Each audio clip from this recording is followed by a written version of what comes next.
네, 오늘 함께 나눌 말씀 창세기 48장에서 49장 말씀입니다. 제목은 각 사람의 분량대로 축복하였더라 라는 말씀으로 말씀을 나누겠습니다. 하나님께서 야곱의 가족들에게 큰 기근이라는 그런 어려움에 처하자 하나님께서 요셉을 준비시켜서 그를 애굽 총리로 삼아서 큰 기근에서 야곱의 가족들을 구원하셨습니다. 그런데 그 애굽에 있는 동안 하나님께서 특별하게 그 고센 땅이라는 곳을 준비시켜서 이 애굽 사람들과는 격리된 그 사람들과는 분리된 땅에서 거주할 수 있는 은혜를 허락하셨습니다. 결국에는 거룩한 백성의 정체성, 하나님의 언약 백성의 정체성을 지켜나갈 수 있게 그러한 애굽 땅을 준비시켜 주셨다라는 것이죠. 사실 우리에게 있어서 그러한 애굽 땅, 그러한 고센 땅과 같은 역할을 하는 것이 바로 우리 교회 공동체자라고 제가 말씀드렸습니다. 그리고 나서 야곱은 이제 147세가 되었어요. 147세가 되었고 요셉에게 부탁을 합니다. 나를 이 애굽 땅에 장사하지 말고 내가 가야 할, 내가 묻혀야 할 가나안 땅에 나를 장사해 달라.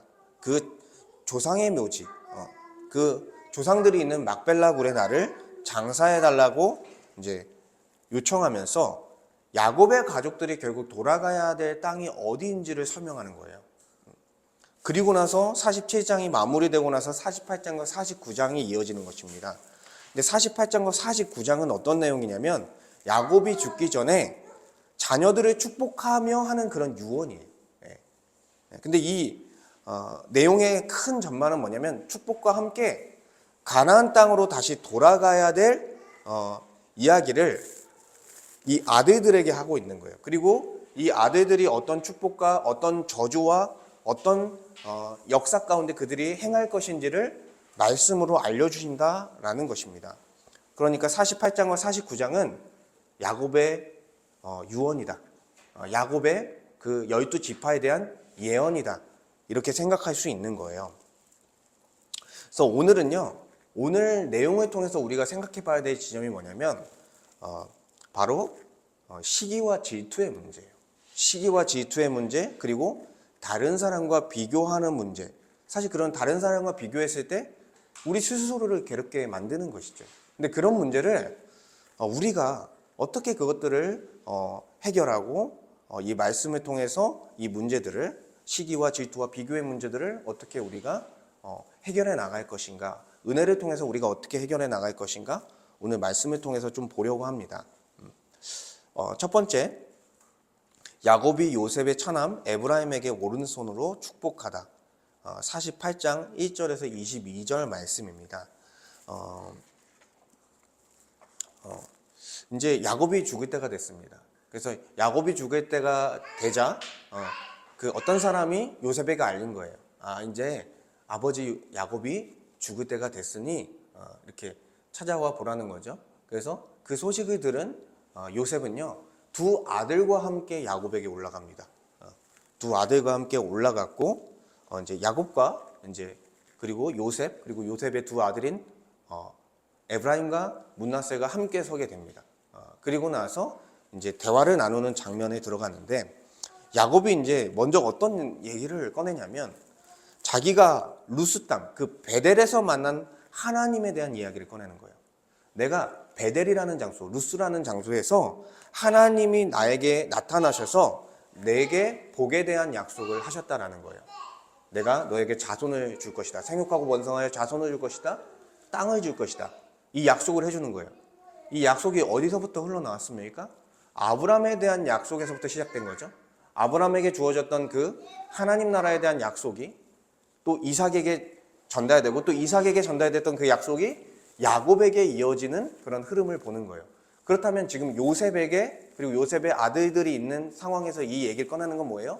이 약속이 나에게로부터 너희들에게 이제 전달되어진다라는 의미를 갖고 있는 거예요. 그리고 나서 이제 야곱이 그런 얘기를 하는 거예요. 야곱이 요셉의 두 아들인 에브라임과 므낫세를 이제는 그들은 너의 아들이 아니라 나 야곱의 아들이다. 내가 그들을 나의 아들로 양자 삼겠다라고 얘기하는 것입니다. 그러니까 그 다음에 태어날 아들들부터 요셉 너의 아들이 될 것이다. 그리고 이 아들은 형들과 같이 르우벤과 이제 시므온과 같이 형들과 함께 형제의 형제로서 양자 삼아서 내가 아들들이 되게 할 것이다. 이 말을 한 거예요. 그리고 나서 그들에게 형들이 차지할 형의 이름으로 함께 받을 것. 그러니까 형들이 차지할 유산을 함께 받게 될 것이다 라고 얘기하는 거예요.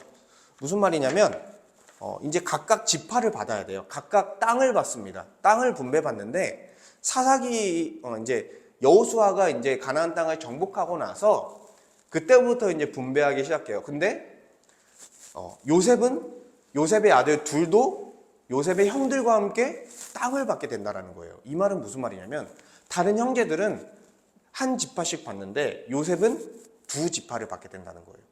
그러니까 에브라임과 므낫세 지파를 받아서 두 배의 축복을 요셉이 받게 되었다라는 것입니다. 즉, 이 말은 무슨 말이냐? 두 배를 받게 됐다는 말은 요셉에게 특별한 대우를 했다라는 것입니다. 어떤 대우냐? 바로 장자로서 대우해 준 거예요. 왜냐면 이 구약에서 흐르는 장자는 뭐냐면 갑절, 두 배의 몫을 받는 거예요. 그러니까 야곱은 누구를 장자 삼은 거예요? 요셉이라는 사람을 장자 삼아서 그의 아들들로 하여금 두 지파를 받게 하는 그런 축복을 허락한 것입니다. 근데 이거는 누구의 영역이에요? 요셉이 잘나서도 아니죠. 요셉이 그냥 하나님께서 이끄셔서 구원의 역사, 기근으로부터 가족을 구원하는 것이지 그가 대단한 사람이 아닌 거죠. 하나님의 주권으로서 야곱을 통해서 이 요셉의 두 아들이 지파를 받을 수 있도록 하나님께서 허락하신 것입니다. 그리고 나서 또다시 베들레헴에서 이제 요셉의 어머니 라헬을 잃어버린 사건을 상기시키는 거예요. 이제 에브랏이라는 그 땅이 베들레헴인데 그곳에서 이제 라헬을 잃어버리게 됐다. 그러면서 자기가 이제 사랑했던 라헬을 상기시키면서도 그들이 돌아갈 땅이 어디인지를 계속해서 설명하는 거예요. 땅에 대한 언급이 계속 된다는 말이에요. 오늘 말씀에서. 그래서 어쨌든 그런 축복이 그에게 전해졌고 그 땅으로 돌아가야 된다라는 메시지를 보내는 것입니다. 그리고 나서 이제 야곱이 요셉의 아들들을 축복하려 하는 거예요. 그래서 요셉이 이제 아버지가 눈이 많이 어두워져 있으니까 나이가 들어서 보이지만 많이 어두워져 있으니까 이제 므낫세가 원래 첫째예요. 므낫세가 첫째고 에브라임이 둘째입니다. 근데 므낫세를 그래서 자기의 왼손에다 두고 아버지 앞에 놓는 거예요. 그럼 아버지가 오른손으로 므낫세를 축복하겠죠. 그리고 자기의 오른손에는 에브라임을 두고 아버지께 나아가겠습니다. 그러니까 아버지 입장에서 왼손으로 축복하는 거예요. 그러니까 요셉의 입장에서는 아버지가 당연히 장자인 므낫세를 오른손으로 축복하고 왼손으로 에브라임을 축복하는 게 정상적인 것입니다. 그러니까 오른손으로 축복하는 게 장자에게 축복하는 권한이 있는 거예요. 그런 의미가 있는 거예요. 그러니까 이렇게 이제 가져갔습니다. 두 자녀를 앞에 놨습니다. 근데 야곱이 어떻게 이제 축복을 하냐면 손을 이렇게 엇갈려서 반대로 오히려 오른손을 차남인 에브라임 머리에 놓고 왼손을 이제 장남인 므낫세 머리에 놓고 축복을 하기 시작하는 거예요. 그 축복의 내용이 뭐냐? 아브라함과 아버지 이삭이 섬기던 하나님, 나의 출생으로부터 지금까지 나를 기르신 하나님의 이름으로, 즉 아브라함의 하나님, 이삭의 하나님, 야곱의 하나님, 나의 언약의 하나님이 이들의 하나님이 될 것이라는 약속을 하는 거예요. 그리고 나를 모든 환난에서 건지신 여호와의 사자께서 이 아이들에게 복을 주시오며 이들로 내 이름과 내 조상 아브라함과 이삭의 이름으로 칭하게 하시오며 이들이 세상에서 번식되게 하시기를 원하나이다 라고 축복하는 거예요. 이제 번식되게 한다, 생육하고 번성한다, 많은 자녀들을 낳는다, 큰 민족을 이제 세운다, 그런 것과 연결이 되어 있는 거죠. 즉 이제 아브라함과 이삭과 야곱에게 주어졌던 그 언약의 내용이 이제는 요셉의 아들인 에브라임과 므낫세에게 주어졌다라고 말하고 있는 것입니다. 조금 다른 건 뭐냐면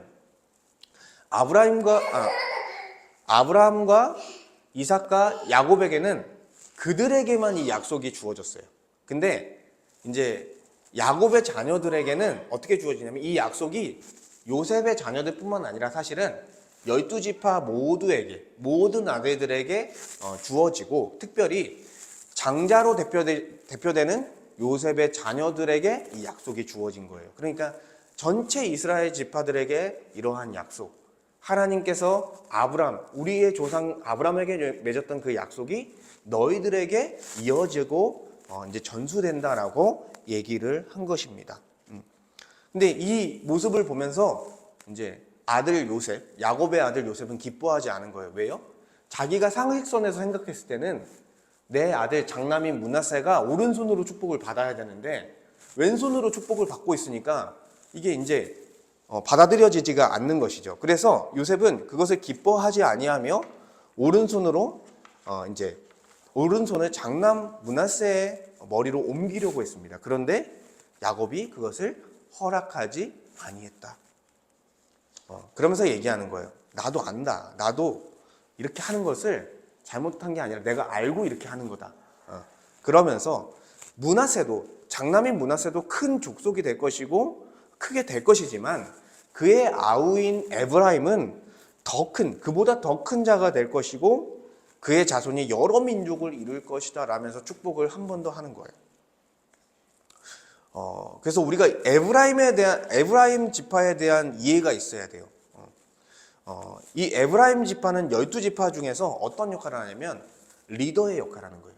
장자의 역할을 하는 거예요. 그래서 이제 이 에브라임 지파는 언제까지 이제 장자의 역할, 리더의 역할을 하냐면 유다 지파의 다윗 왕이 왕이 되기 전까지는 에브라임 지파가 이스라엘 전체 지파를 다스리고 어떻게 보면 리더로서 그런 역할을 하는 그런 지파가 되었습니다.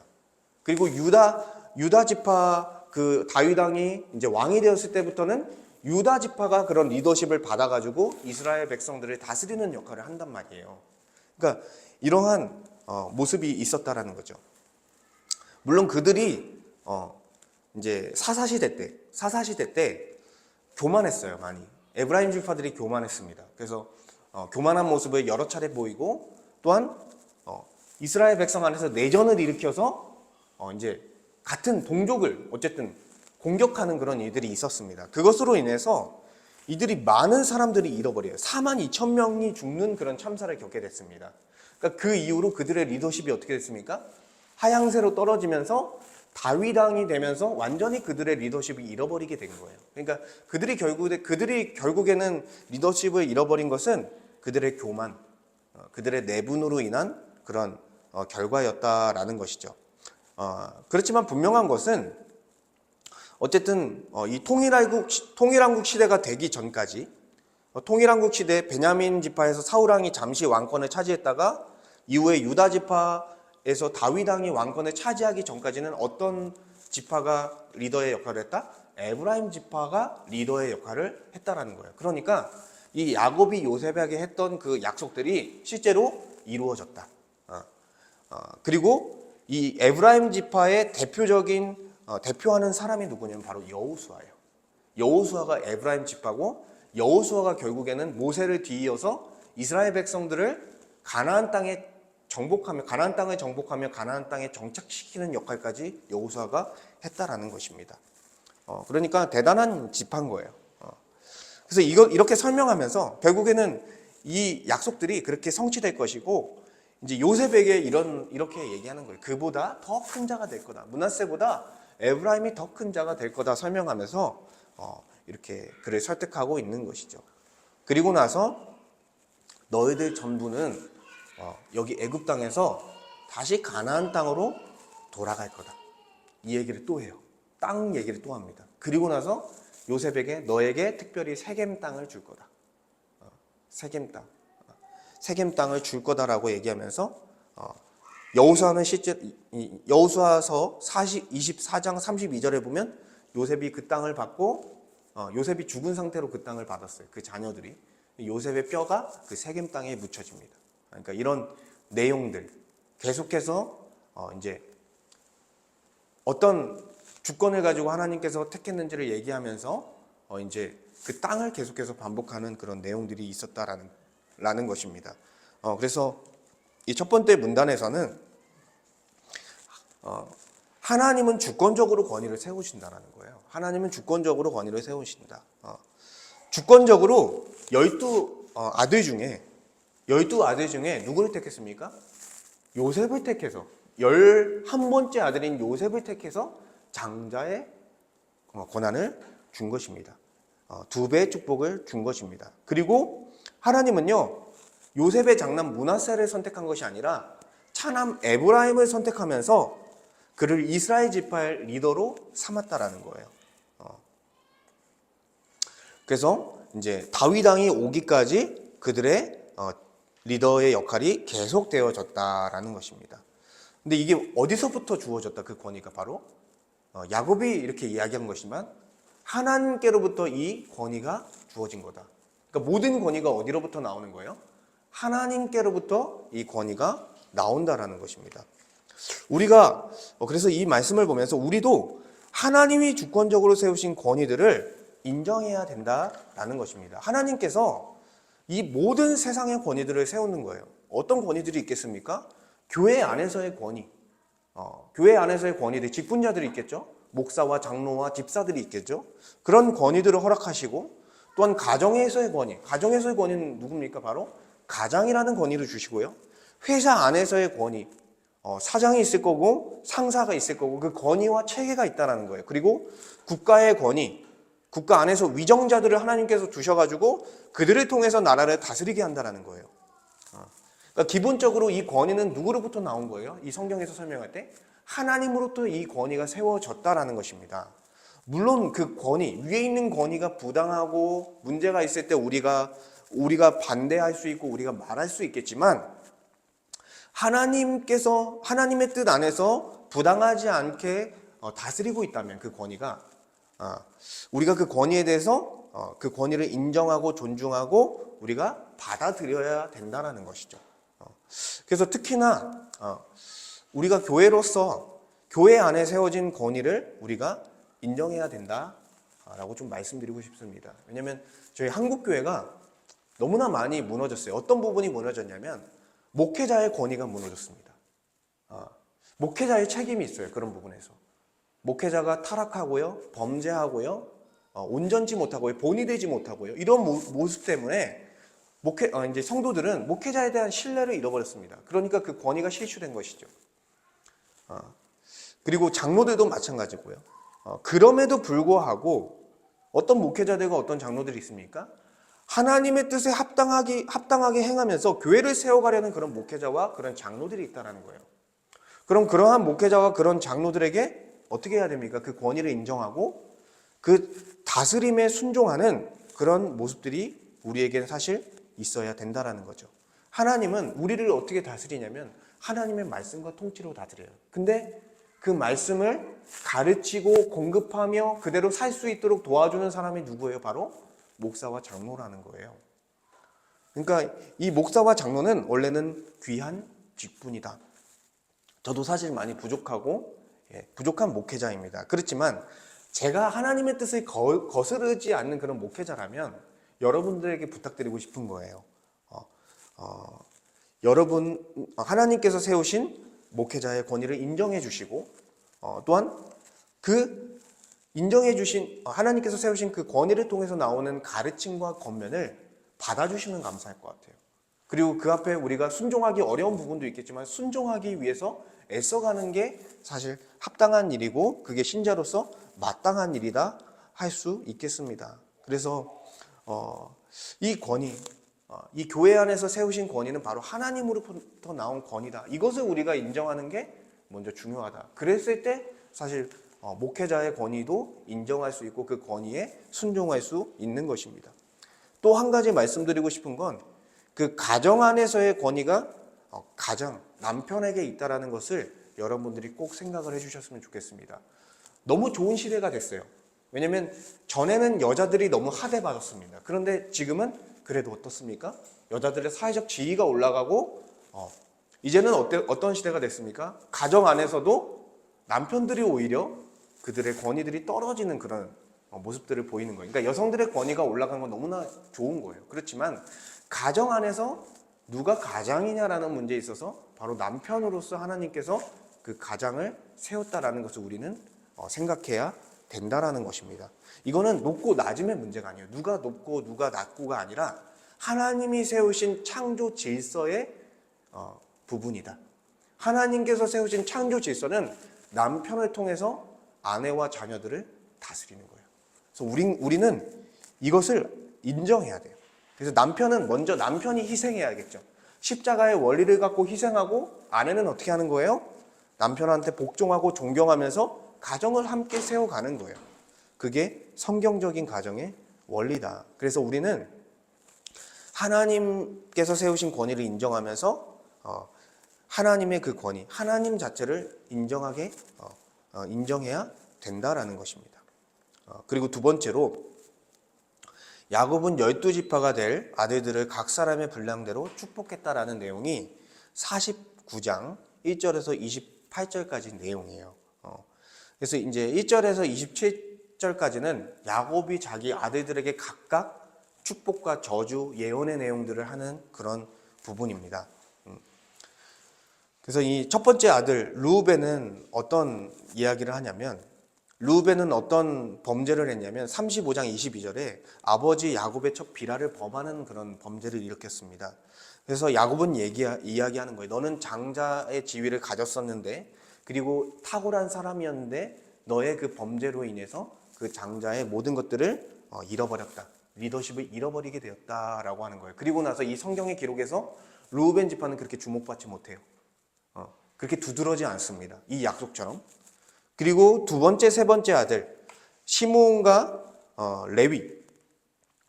시므온과 레위에 대해서는 어떤 이야기를 하냐면 그들이 그 전에 어떤 사건 34장의 디나의 사건에서 디나에 대한 보복을 하기 위해서 칼의 폭력으로 세겜에 있는 성읍에 있는 모든 사람들을 죽이는, 남자들을 죽이는 그런 폭력적인 사건을 일으킵니다.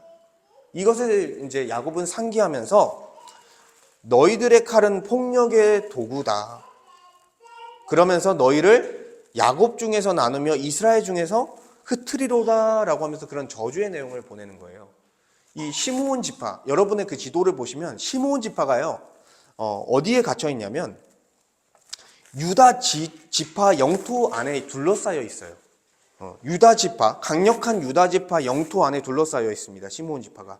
그래서 이 시므온 지파는 큰 힘을 발휘하지 못하고 결국에는 어디에 합병되는 형태로 이제 나아가게 되냐면 이제 유다 지파에 합병되어 버리는, 그렇게 힘을 쓰지 못하는 구약의 역사 가운데 그런 모습으로 이제 드러난다라는 거예요. 그의 범죄가, 시므온의 범죄가 그 지파까지 영향을 미치고 있는 것을 보게 되는 것이죠. 그리고 레위 지파는 땅을, 분깃을 얻지 못합니다. 땅을 분배받지 못해요. 그리고 나서 흩어버리는 거예요. 어떤 역할을 하게 합니까?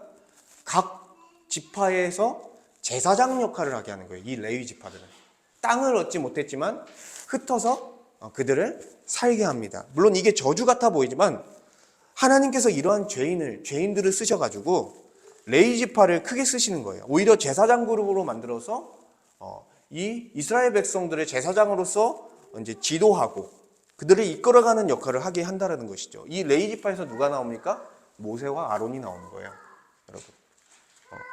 그러니까 하나님께서 은혜를 베푸신 거죠. 그리고 이제 넷째 아들 유다에 대한 얘기가 나오는데 엄청 길게 나옵니다. 유다에 대한 내용은. 유다는요, 앞에 있는 르우벤, 시므온, 레위가요, 범죄함으로 인해서 자연스럽게 장자의 위치에 놓이게 되는 거예요. 장자가 두 명이에요. 아까 말했던 요셉의 아들 에브라임이, 그 에브라임 지파가 장자의 역할을 하고 또 유다 지파가 장자의 역할을 이어받아서 하게 됩니다. 이 이스라엘의 역사 속에서. 그래서 이 유다에게 약속된 내용이 긴 거예요. 근데 이제 어떤 약속이 있었냐면 그가 이제 자연스럽게 장자가 될 것이 약속되는데,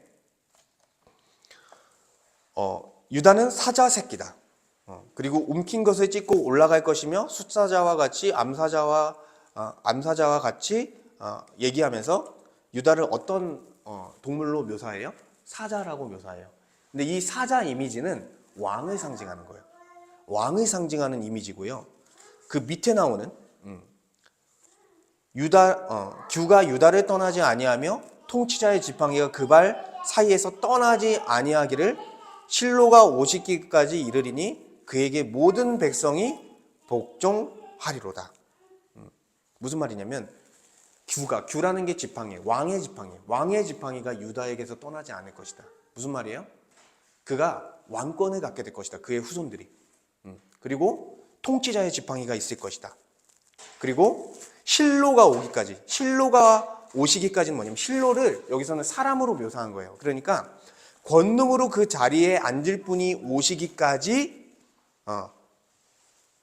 오시면 이 유다가 왕권을 잡을 거다라고 얘기하는 거예요. 모형적으로는 누굴 얘기하냐면 다윗 왕을 얘기하는 거예요. 다윗 왕이 왔을 때 유다 지파가 왕권을 잡고 이스라엘 백성들의 리더가 되는 거예요. 그때서야. 그리고 다윗의 후손인 예수 그리스도가 오셨을 때, 영원한 왕이신 예수 그리스도가 오셨을 때 진정으로 모든 백성이 복종할 수 있는 때가 오는 것입니다. 그러니까 이 유다에 대한 예언이 누구까지 이어지고 있어요? 바로 예수님까지 이어지고 있어요.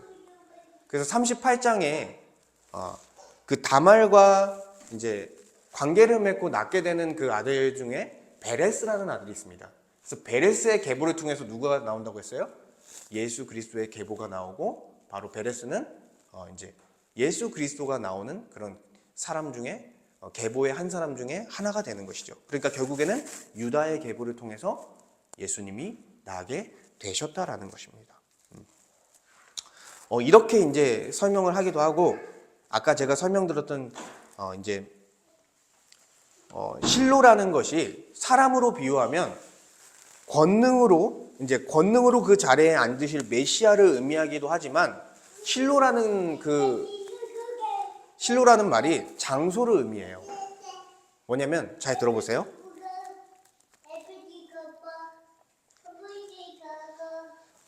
실로라는 말이 에브라임 지파에 있는 지명이에요. 실로라는 말이 에브라임 지파에 있는 지명인데, 그곳이 어떤 장소냐면 여호수아가 이스라엘 백성을 가나안 땅에 이끌고 가나안 땅을 정복한 후에 언약궤를 어디 두냐면, 언약궤를 에브라임 지파 안에 있는 실로 땅에 두게 돼요. 실로에 이 언약궤를 두면서 하나님의 통치가 여기 있다라는 것을 보여주는 거예요. 즉 에브라임 지파가 리더로서 이스라엘 백성들 전체, 이스라엘 지파들을 다 다스리고 있다는 것을 보여주는 거예요. 근데 이 실로에 있던 언약궤가 언제 뺏기게 되냐면 엘리 제사장, 사무엘 상에 들어가면 엘리 제사장 때에 블레셋으로부터 이 언약궤를 빼앗기게 됩니다. 근데 엘리 제사장이 매우 영적으로 어두웠던 사람이에요. 근데 그때 언약궤를 빼앗기게 되고, 다시 다윗이 그것을 찾아오면서 실로에 언약궤를 두지 않고 유다 지파 땅에 있는 예루살렘에 언약궤를 두게 되는 거예요. 이것은 뭘 의미하냐면, 그러니까 에브라임 지파에 있던 그 장자의 지위가 지금 유다 지파로 옮겨졌다라는 것을 의미하는 거예요. 그러니까 실로에 있던 리더십이 이제는 예루살렘으로 옮겨지면서 에브라임 지파에서 유다 지파로서 이 리더십이 바뀌는 모습을 실제로 이 내용을 통해서 우리가 이해할 수 있는 것입니다. 결국에는 이제 두 개의 리더십이 이렇게 있었다라는 것을 우리가 이제 볼 수 있는 것이죠. 그리고 나서 이제 이 약속된 내용이 뭐냐면, 유다에게 그의 나귀를 포도나무에 매며 그의 암나귀 새끼를 아름다운 포도나무에 맬 것이며, 나귀는 원래 어떤 나무에 매냐면 튼튼한 나무에 매요. 튼튼한 무화과 나무 같은 나무에다 매요. 그래야 안 도망가니까. 근데 포도나무에 맸다라는 건 뭐냐면, 포도나무가 얇잖아요. 근데 이 유다의 포도나무는 아주 튼튼하고 아주 풍성한 나무였다. 아주 튼튼한 나무였다. 이건 뭐냐면 그 지파의 풍성함을 나타내는 거예요. 풍성함을 나타내는 거죠. 그리고 옷을 포도주에 빨며 그의 복장을 포도즙에 빨리도다. 그의 눈은 포도주로 인하여 붉겠고. 그러니까 포도주로 옷을 빨고, 이건 뭐예요? 아주 풍족해서 포도가 아주 풍성히 열려서 그것으로 이제 아주 풍성함을 드러내기 위해서 이러한 비유로서 설명하고 있는 거예요. 그리고 그의 이는 우유로 말미암아 희르르라. 많은 가축들로 인해서 풍성함을 또 누릴 것이다 라는 표현을 하고 있는 거예요. 이 풍성함이 실제로 언제 이루어지냐? 다윗과 솔로몬 시대 때.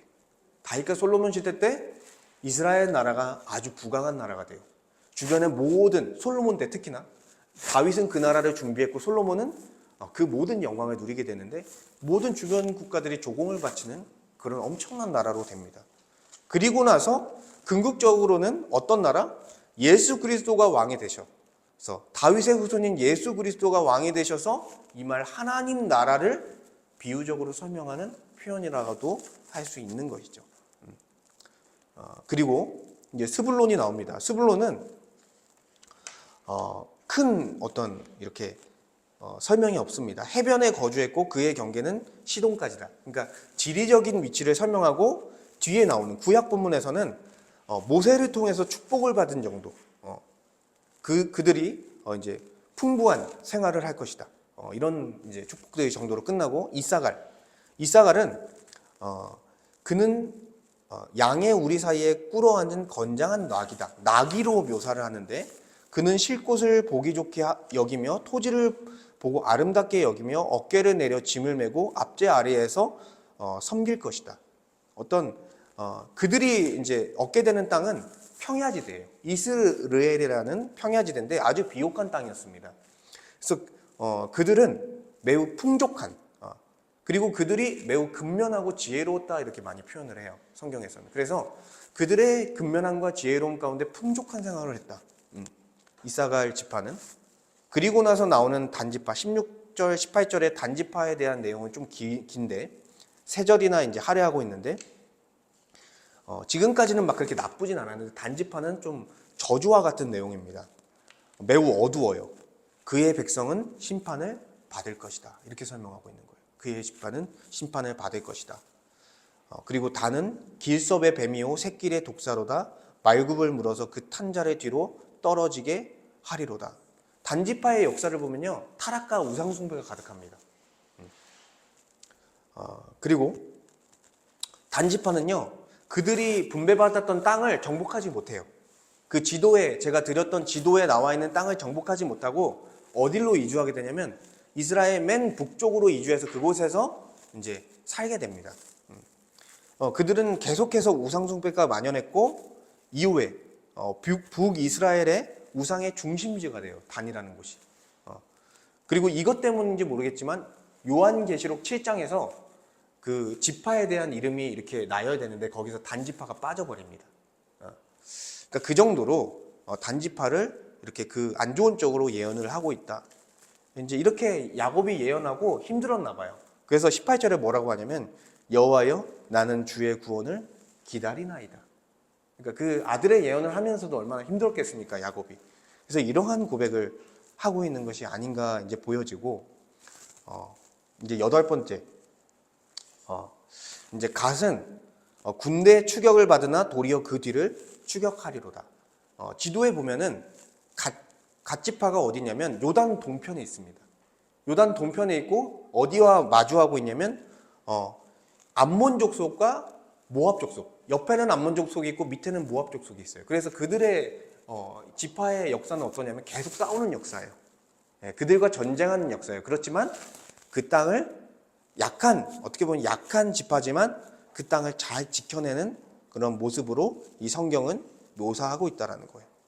그리고 9번째 아셀은 나는 먹을 것은 기름진 것이라 그가 왕의 수라상을 차리리로다라고 얘기하면서 이제 아셀 지파는 매우 농경으로 풍요롭게 되는 모습이 펼쳐지고요. 그리고 왕족들에게 이 풍요로움을 공급해요. 특별히 솔로몬 때 이런 공급을 더 이제 받게 된다라는 것입니다. 그리고 10번째 납달리, 노인 안사슴이라 아름다운 소리를 바라는도다. 납달리 지파는 그렇게 알려지지 않았어요, 성경 자체에서. 그렇지만 이제 사사기 4장에서 가나안 족속들과 싸울 때 드보라를 도운 지파가 바로 납달리 지파예요. 그리고 납달리는 자기 형제들, 자기 지파들을 돕고자 계속 노력했던 사람들입니다. 그러니까 긍정적인 어떤 예언이 있는 것이죠. 그리고 11번째 요셉. 요셉은 어떻게 표현되냐면 무성한 가지라. 그래서 요셉은 무성한 가지로서 비유되고요. 실제로 어떻게 됩니까? 요셉의 두 아들 에브라임 지파와 므낫세 지파가 이제 세워지고 이제 담을 넘을 정도의 풍성함, 그 무성한 가지가 담을 넘을 정도의 풍성함이 그 지파들에게 주어졌다라는 것이죠. 그리고 이제 요셉에게 쏘는 그 활 쏘는 자에 대항해서 야곱의 적는 자의 신 하나님으로부터 손에 힘을 얻어서 그들을 이제 이겼다. 그러니까 군사적인 강대함을 또 드러내고 있고요. 이 표현에서. 그리고 복을 주실 것이다. 위로 하늘의 복과 아래로 깊은 샘의 복과 젖먹이는 복과 태의 복이로다. 그리고 내 아버지 축복이 내 선주의 축복보다 나아서 영원한 산이 한없음 같이 이 축복은 요셉의 머리로 돌아오며 그 형제 중 뛰어난 자의 정수리로 돌아오리로다. 그러니까 요셉의 후손들에게 이러한 축복이 주어질 것이다. 어떤 풍요로움, 농경을 통한 풍요롭게 살 것을 축복하고 있고, 그리고 가족들의 축복, 자녀들의 축복을 지금 야곱이 요셉에게 하고 있다는 것입니다. 실제로 요셉의 아들 에브라임 지파에서 에브라임 지파를 통해서 다윗 왕이 세워지기까지 계속해서 큰 힘을 자랑하면서 12지파를 다스리는 그런 지파로서 아까도 말씀드렸지만 자리 잡았다라고 말씀드렸고, 마지막 12번째 베냐민은 물어뜯는 일이다. 그러니까 군사적으로 힘이 있는 지파였어요. 그러니까 조금 아쉬운 건 뭐냐면, 베냐민 지파에서 조금 아쉬운 건 뭐냐면 기브아 사건 때문에 조금 범죄한 일이 있었어요. 그 부분을 빼고는 그래도 베냐민 지파는 나름의 괜찮은 그런 지파였습니다. 그런데 그때 너무나 기브아 사건으로 인해서 이제 축소됐어요. 그 베냐민 지파가. 여기 베냐민 지파에서 누가 나오냐면 사사 에훗이 나오고요. 그리고 통일 왕국 첫 번째 왕인 사울 왕이 나와요. 물론 그의 말년은 나빴죠. 문제가 있었지만 그래도 통일왕국 시대의 첫 번째 왕인 사울 왕이 나왔고, 그리고 모르드게와 에스더라는 그런 유명한 사람이 나왔습니다. 그러니까 베냐민 지파에 대한 추복까지 이렇게 마무리하고 있어요. 제가 길게 쭉 이야기를 했는데 어떻습니까? 이 12지파의 내용이 축복의 내용도 있고 저주의 내용도 있고 섞여 있다라는 말이에요. 그리고 특별히 두드러진 게 뭐예요? 누구예요? 요셉과 그리고 유다. 이 두 사람이 실제로 이스라엘 지파의 리더의 역할을 할 거다라는 것을 발견할 수 있는 것이죠. 그리고 나서 28절에 이렇게 얘기하는 거예요. 이들을 이스라엘 12지파로 내가 세웠다라고 얘기하는 거예요. 해설자가 그렇게 얘기하는 거예요. 해설자가 야곱이 축복한 내용을 토대로 이들을 이스라엘 12지파로 세워갈 것을 말씀하고 있는 것입니다. 그래서 실제로 레위 지파를 제외하고 야곱의 두 아들과 야곱의 나머지 형들을 한 지파씩 주면서 땅을 분배했습니다. 그래서 여러분에게 주어진 그 지도처럼 그렇게 땅을 분배받고 이제 한 지파씩을 나눠 갖게 되는 것이죠. 그리고 나서 나오는 말이 뭐냐면 12지파로 삼았고 각 사람의 분량대로 축복했다. 그들의 아버지가 그들에게 말하고 그들에게 축복하였으니 곧 그들 각 사람의 분량대로 축복하였더라. 아멘. 그래서 제가 좀 여러분들에게 드리고 싶은 메시지는 하나님은 각 사람의 분량대로 축복을 하신다라는 거예요. 여기서도 12지파가 12명의 아들들에 대한 축복의 내용이 나오지만 다 다릅니다. 근데 누가 높고 누가 낮은 게 아니에요. 그들은 결국에는 이스라엘 나라를 이루는 구성원인 거예요. 그래서 로마서 12장 3절을 제가 한번 읽어보면 내게 주신 은혜로 말미암아 너희 각 사람에게 말하노니 마땅히 생각할 그 이상의 생각을 품지 말고 오직 하나님께서 각 사람에게 나누어 주신 믿음의 분량대로 지혜롭게 생각해라. 그러니까 우리가 믿는 믿음의 분량대로 하나님 앞에 행하는 거예요. 그리고 하나님 앞에 하나님이 쓰시면 쓰시는 거고, 이제 그런 부분인 거죠. 그리고 에베소서 4장 7절, 16절 말씀도 보면 우리 각 사람에게 그리스도의 선물의 분량대로 은혜로 주셨나니, 그러니까 그리스도로부터 분깃을 받아요. 그리스도로부터 그 은사를 조금씩 받아서 어떤 사람은 이런 은사, 어떤 사람은 이런 은사를 가지고 교회를 섬기고 살아간다라는 거예요. 그리고 각자 받은 그 은사를 통해서 16절, 에베소서 4장 16절, 그에게서 온몸이 각 마디를 통하여 도움을 받음으로 연결되고 결합되어 각 지체의 분량대로 역사하여 그 몸을 자라게 하며 사랑 안에서 스스로 세우느니라. 각각의 다른 은사를 주셔서 교회를 함께 섬김을 통해서 교회가 사랑이 넘치는 한 몸 한 가족 된 공동체로서 세워질 수 있도록 하나님께서 은혜를 주셨다. 이렇게 말씀하고 있는 거예요. 그러니까 각각 받은 은사가 다 다르다라고 얘기하는 거예요. 각자의 위치와 역할이 다 다른 거예요. 이게 누가 높고 낮고의 의미가 아니라 그냥 그러한 역할과 위치가 다 다른 거예요. 그래서 우리가 이것을 보면서 우리는 하나님께서 각 사람을 분량대로 축복하셨으면 우리는 받아들여야 돼요. 그러니까 우리가 나는 왜 교회 안에서도 왜 저 사람의 말을 내가 들어야 되지? 저 목사님의 말을 들어야 되지? 왜 이러한 직분자를 세워가지고 직분자를 통해서 이렇게 다스려가지? 왜 내가 이런 다스림을 받아야 되지? 이런 반발심이 있을 수 있겠지만 하나님께서 세우신 그 권위를 인정하면서 주님께서 각각 각자의 분량대로 축복을 해주셨음을 우리는 알아야 된다는 거예요. 누가 잘 나가고 못 나가서 그 위치 그 자리에 있는 게 아니라 하나님의 주권인 거예요. 그게 그렇죠. 목사라고 장로라고 집사라고 처음부터 신실합니까? 그렇지 않잖아요. 그러니까 하나님께서 세우신 거예요. 그냥 그 자리에. 그리고 그런 역할을 하게끔 한 거고. 그리고 이제 어떤 사람은 보여지는 봉사를 하죠. 저희 교회는 작아서 그런 부분이 없지만 찬양팀과 성가대, 보여지고 나름 인정받을 수 있는 그런 봉사를 하는 사람이 있는가 하면 어떤 사람은 뒤에서 청소하고 이제 굳은 일을 하면서 봉사하는 사람들도 있습니다. 보여지지 않는 봉사들. 근데 그런 부분에서도 앞에 있다고 해서 그들이 높은 게 아니라 그냥 그 위치에서 그냥 교회를 섬기는 역할을 하는 거예요. 앞에서 찬양 인도를 하든 성가대를 하든 그것도 그들이 인정받으려는 것이 아니라 교회를 섬기는 그들의 역할과 위치가 있는 것이고, 뒤에서 청소를 하고 뒤에서 굳은 일을 하는 것도 동일한 역할을 하는 거예요. 그래서 제가 옛날에도 계속 말씀드렸던 게 뭐예요? 목회자가 말씀을 선포하는 것과 교회에 빗자루 들고 청소하는 것과 하나님이 보시기에는 동등한 은사다. 왜요? 모두 다 말씀 사역에 집중하고 있는 거예요. 사도들이 집사를 세운 이유는 뭐예요? 말씀과 기도에 전념하기 위해서. 목회자가 말씀과 기도에 전념해서 교회 안에 말씀이 더 흥왕하게 하기 위해서 집사들을 둔 거예요. 집사들은 굳은 일을 하는 거예요. 구제를 하고 청소를 하고 행사를 하고 여러 가지 교회 일을 하게 하는 거예요. 모든 성도가 똑같은 거예요. 말씀이 흥왕해질 수 있도록 자기의 역할과 위치를 감당할 뿐입니다. 그러니까 우리가 높고 낮고가 아니라 그냥 하나님이 주신 질서 가운데 하나님의 주권으로 세우신 역할을 각각 하는 거예요. 우리가 그것을 받아들여야 돼요. 받아들여야 돼요. 교회 안에서.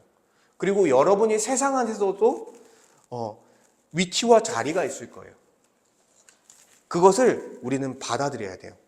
그러니까 고린도후서 12장 9절에 제가 한번 말씀을 읽어드리면 내 은혜가 내게 족하다라고 얘기해요. 무슨 말이냐면 바울이 자기의 병을 고치기 위해서, 안질과 간질이 있었는데 병을 고치기 위해서 하나님께 정말 간절하게 3번을 간구했다고 해요.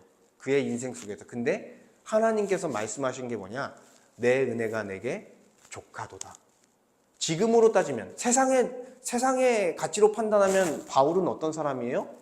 학문적으로 뛰어날 수는 있지만 장애인이에요. 세상에서 소외된 장애인이에요. 근데 하나님께서 그를 고쳐주지 않고 그냥 그 자리에 두셨다는 거예요. 왜요? 그의 몸의 불편함이 오히려 복음 전도에 힘을 실어주기 때문에 그 병을 낫지 않게 했다는 거예요. 그러니까 우리는 세상에서 어떻게 보면은 종의 위치에 있을 수도 있습니다. 또는 상전의 위치에 있을 수도 있습니다. 다 다를 수 있어요. 그런데 그것 자체를 우리는 그냥 받아들이는 거예요. 그리고 우리에게 주어진 일을 행하는 거예요. 하나님께서 주권적으로 나를 이 자리에 두셨구나. 요셉도 어떻습니까? 하나님께서 종으로 두실 때는 종으로 사는 거예요. 죄수로 두었을 때는 죄수로 사는 거예요. 총리로 세우셨을 때는 총리로 사는 거예요. 요셉이 그거 가지고 자랑하거나 원망하거나 그러지 않았습니다. 그러니까 우리도 하나님의 주권을 생각하면서 하나님께서 나를 이렇게 세우셨구나 하면서 그 자리에서 그냥 섬기는 거예요. 그렇게 일하면서 살아가는 거예요. 이렇게 우리가 하나님의 주권을 인정하고 하나님께서 각자의 위치와 역할을 주셨다는 것을 믿게 되면 어떤 일이 벌어지냐면 이전에 내가 남을 시기하고 질투했던 것들이 사라지는 거예요. 하나님이 나를 여기다 그냥 세운 거고 나를 여기 두신 거지. 저도 마찬가지예요. 저도 하나님께서 젊은 나이에 개척하게 하셔서 여기 두신 거지. 그거를 받아들이는 시간이 저도 필요했어요. 그렇지만 받아들이고 나니까 남을 시기하거나 어떤 큰 교회에 있는 목사님들, 제 동기들을 보면서 질투하거나 이런 것들이 이제 사라지는 것이죠. 그리고 이것을 인정할 때 또한 높은 자리에 올라갔을 때도 나의 교만함을 버릴 수 있는 거예요. 내가 괜찮아서 이렇게 올라간 게 아니라 하나님께서 나를 이 자리에 그냥 두신 거지. 그리고 남을 깔보지도 않게 되는 거죠. 그러니까 내 위치에 집중하는 거예요. 다른 사람 앞에 집중하는 것이 아니라. 그러면서 내가 가지고 있던 비교의식, 어떤 자격지심 이런 것들을 버릴 수 있는 거예요. 하나님의 주권을 인정하고 하나님께서 각 사람의 분량대로 주신 것을 아는 자는 이러한 시기와 질투와 어떤 비교의식들, 자격지심들을 우리가 내려놓고 자유할 수 있게 된다라는 것입니다. 그리고 우리가 무엇을 소망해야 되냐라는 게 마지막 이제 49장 29절에서 33절 세 번째인데, 세 번째 야곱이 자신을 가나안 땅 막벨라 굴에 장사할 것을 명했습니다. 내용이 짧아요. 여기는 야곱은 모든 축복을 마치고요, 자신은 조상들에게 돌아갈 것이다. 근데 조상들에게 돌아갈 것인데 자신을 햇사람 에블론의 밭에 있는 굴에, 막벨라 굴이죠. 그 손조들이 묻혀있는 땅에 내가 장사되길 원하니 너희들은 나를 그곳에 장사해라. 왜요? 그가 가야 될 땅은 가나안 땅이라는 거예요. 그가 머물러야 될 땅은 가나안 땅이라는 것을 계속 보여주는 거예요. 앞에서부터. 그리고 또 한 가지 강조하는 게 있어요. 30절부터 32절은 그 땅이 우리의 소유다. 나의 소유고 너희들의 소유다라고 얘기하는 거예요. 그 막벨라 밭을 아브라함 때에 구매했다. 그리고 우리의 소유가 됐고 아브라함과 사라가 묻혔고 이삭과 리브가가 묻혔고 나의 아내 레아가 먼저 묻혔다. 그러니까 나도 거기 묻힐 것이고 너희들은 내가 가나안 땅에 돌아간 것처럼 너희도 결국에는 가나안 땅에 돌아가야 된다. 애굽은 어떤 심정이겠습니까? 애굽에서 계속 살아가야 될 후대 사람들에게 그들이 다시 어디로 돌아가야 될지를 이 본문을 통해서 알려주고 있는 거예요. 그들이 진정으로 바라봐야 될 그 소망의 장소가 어디인지를 알려주는 거예요. 그리고 야곱은 숨을 거두고 그의 백성들에게로 돌아갔다라고 얘기하고 있는 거예요. 그러니까 하나님은 주권과 분량대로 세우신 자들을 결국 어디를 소망하고 어디를 향해 가도록 하냐면 바로 새하늘과 새 땅을 향해 가도록 한다라는 거예요. 이 야곱이 12지파가 된 아들들에게 결국에는 너희들이 큰 나라가 돼서 어디로 돌아가야 되냐면 가나안 땅으로 돌아가야 돼라고 알려준 것처럼 하나님은 이 타락한 세상에서 하나님의 백성들이 된 교회가 어디를 소망하며 가야 될지를 알려주는 거예요. 우리의 더 나은 본향인 새하늘과 새 땅을 향해서 예수 그리스도를 통해서 완성될 하나님 나라 그 천국을 향해서 우리는 그 나라를 소망하고 가야 된다. 그러니까 이 말은 뭐냐면 땅의 일을 생각하지 말고 하늘의 일을 생각하라는 거예요. 땅의 나라에 마음을 두지 말고 하나님이 주실 하나님 나라의 소망을 두고 살아가라는 거예요. 이 말씀은. 그럼 그 마음을 갖고 살아가면 어떻게 되냐 우리는 하나님이 주실 새하늘과 새 땅을 소망하며 살아갈 때 이 땅의 상을 기대하지 않는 자로 살아간다는 거예요. 그러니까 우리가 땅의 일에 집착하고 땅에서 어떤 것을 얻으려고 우리가 한다면 그 나라를 완성될 그 나라를 소망하지 않고 이 땅에 집착하게 되는 거예요. 그러니까 내가 높은 지위에 올라야지, 내가 명예로운 사람이 돼야지, 내가 더 많은 물질을 가져야지에 계속 집중하게 된다라는 것이죠. 근데 그러한 삶은 애굽에 있는 우상 숭배자들이나 그렇게 사는 거예요. 근데 너희들은 이 타락한 세상이 있지만 누구라고 얘기하는 거야? 너희들은 교회다. 너희들은 나의 백성들이라. 너희들은 결국 돌아가야 될 땅은 이 땅이 아니라 다시 새롭게 될 새하늘과 새 땅이다. 내가 임시적으로 고센 땅에 너희들을 잠깐 둔 것이다. 이 타락한 세상에서 교회 공동체에 잠깐, 방주와 같은 그 역할을 하는 이 교회 공동체에 잠깐 둔 것이지 여기서 영원히 사는 게 아니다. 다시 새롭게 될 새하늘과 새 땅에서 우리의 영생이 펼쳐질 거다. 그러니 그 나라에 소망을 두고 살아가라. 정말 그 땅을 소망하는 사람은 어떻게 살아가냐면요, 사나 죽으나 주를 위해, 사나 죽으나 주의 영광을 위해, 그리고 교회를 위해 그렇게 사는 거예요. 그리고 그게 정말 복된 삶이고 행복한 삶이라는 것을 깨닫게 되는 거예요. 말씀을 정리하겠습니다. 우리는요, 교회에서 이제 신앙생활하며 또는 세상에서 살아가며 너무나 쉽게, 저도 마찬가지예요. 남을 너무나 쉽게 시기하고 질투하고 그리고 스스로의 비교의식 속에서 스스로 괴로워하는 그런 모습들이 여전히 있습니다. 이러한 문제에서 우리가 자유할 수 있기 위해서는 첫 번째로 모든 권위가, 모든 권세가 하나님으로부터 세워진 것이라는 것을 우리가 인정하고 받아들이는 거예요. 하나님께서 어떤 뜻이 있으니까 그 사람을 거기 뒀구나, 나를 여기 뒀구나라는 것을 인정하는 거예요. 그랬을 때 우리는 자유함을 얻을 수 있다는 것입니다. 누가 잘나고 못나서 거기 있는 게 아니라 그냥 하나님께서 세우신 거예요. 마음에 안 들어도 그냥 거기 세우신 거예요. 우리가 마음에 안 드는 거 중요하지 않아요. 하나님의 뜻이 중요한 거지. 그리고 우리를요, 각 사람의 분량대로 세우셨다라는 것을 주님, 우리는 아셔야 됩니다. 그래서 우리가 교회 안에서 각 사람의 분량대로 그 역할을 하는 거예요.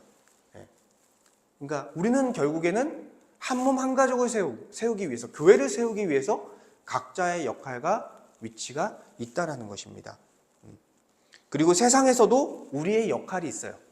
우리가 어떤 낮은 자리에 있든 높은 자리에 있든 우리의 역할은 뭐냐면 세상에서 빛과 소금으로서 이 세상이 부패하지 않도록 하는 역할을 하는 거예요. 우리는 이 세상 완전해질 수 없어요.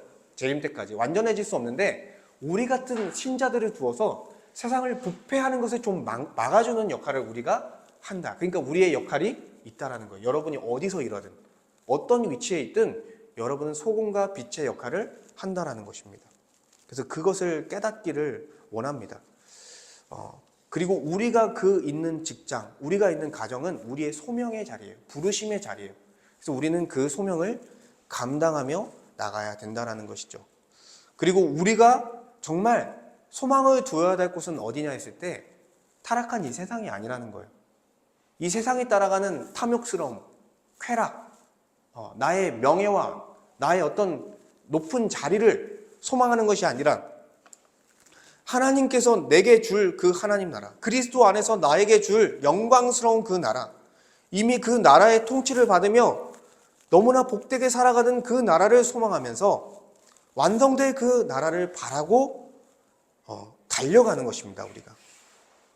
그래서 우리가 하나님의 권위를 인정하고 우리에게 하나님의 분량대로 우리에게 각각의 위치를 주신 은혜를 기억하고 그리고 우리의 소망을 이 땅에 두지 않고 그 하나님 나라에 둘 때 우리는 우리가 괴로워했던 시기와 질투 그리고 비교의식, 자격지심 이런 거에 대해서부터 우리는 벗어나서 정말 참된 생명을 누리면서 우리가 살아갈 수 있다라는 것입니다.